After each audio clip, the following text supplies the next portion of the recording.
बात करें petrol price के मनफी असरात की, तो पेट्रोलियम मसनूआत की बढ़ती कीमतें फैसलाबाद में सब्जियों के नरखों में इजाफे का बाइस बन गई हैं। टमाटर की कीमत साढ़े तीन सौ रुपये, प्याज 80 से बढ़कर 110 रुपये तक पहुँच गया। मजीद तफसीलात क्या हैं, जानते हैं गुलाम दस्तगीर से। गुलाम दस्तगीर, आगाह कीजिएगा।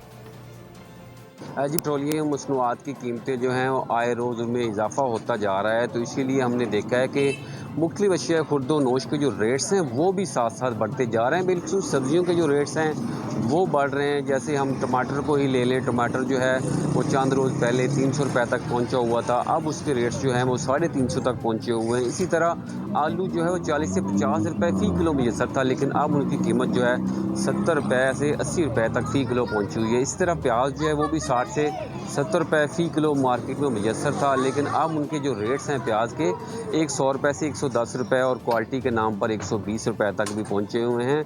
सब्ज़ी मंडियों में अगर रेट कंट्रोल किए जाएं तो उसके बाद मार्केट में रेट्स जो है कंट्रोल किए जा सकते हैं। जबकि दूसरी जानब शहरियों का कहना है कि उनके लिए किचन चलाना बड़ा मुश्किल हो गया है, क्योंकि आए रोज़ सब्ज़ियों के रेट्स जो हैं उनको नहीं मिलते हैं। रोज़ाना की बुनियाद पर 10-20 रुपये फ़ी किलो सब्ज़ियों में जो है फ़ी किलो इजाफा किया जा रहा है, जिसकी वजह से उनके लिए किचन बहुत चलाना शुक्रिया गुलाम दस्तगीर। सब्सक्राइब करें और बेल दबाएं ताकि कोई खबर रह न जाए।